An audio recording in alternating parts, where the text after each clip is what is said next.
প্রাণলিচি drinks প্রবাসের সংবাদ।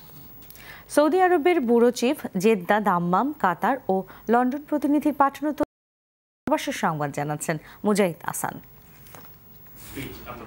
মহান স্বাধীনতা দিবস উপলক্ষে জেদ্দাস্থ বাংলাদেশ কনসুলেটের কনসাল জেনারেল একেএম শহীদুল করিমের সঙ্গে মতবিনিময় সভা করেছে সৌদি আরব পশ্চিমাঞ্চল ইলেকট্রনিক মিডিয়া রিপোর্টার্স অ্যাসোসিয়েশন। সভায় জেদ্দা কনসুলেটের কনসাল আজিজুর রহমান, কনসাল শ্রমো মোকাম্মেল হোসেন উপস্থিত ছিলেন।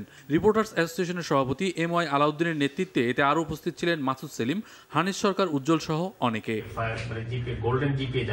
বিএনপির সিনিয়র ভাইস চেয়ারম্যান তারেক রহমানের 10ম কারাবরণ দিবসে সৌদি আরবের রিয়াদে আলোচনা সভা করেছে।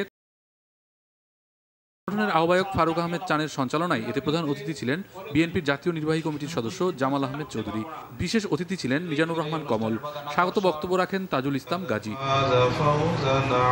সৌদি আরবের দাম্মামে বিএনপি চেয়ারপারসন বেগম খালেদা জিয়ার বিরুদ্ধে রাষ্ট্রদ্রোহ মামলার প্রতিবাদে ফেনী জেলা খালেদা জিয়ার সমর্থক গোষ্ঠী আল জুবাইল শাখার উদ্যোগে প্রতিবাদ সভা অনুষ্ঠিত হয়েছে।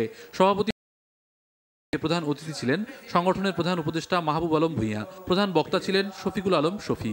আমাদের এই ফারিস্ট ইসলামী লাইফ ইন্স্যুরেন্স কোম্পানি লিমিটেডের চেয়ারম্যান মোহাম্মদ নজরুল ইসলামের কাতার আগমন উপলক্ষে সৌজন্য সাক্ষাৎ করেছেন কাতারে নিযুক্ত কোম্পানিটির কর্মকর্তারা। এছাড়া ফুল দিয়ে গ্রাহকরা চেয়ারম্যানকে শুভেচ্ছা জানান।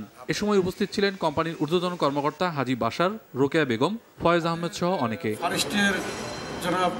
নানা ষড়যন্ত্র এড়িয়ে প্রধানমন্ত্রী শেখ হাসিনার দৃঢ়তায় আমরা যুদ্ধাপরাধীদের বিচারের রায় কার্যকর করছি।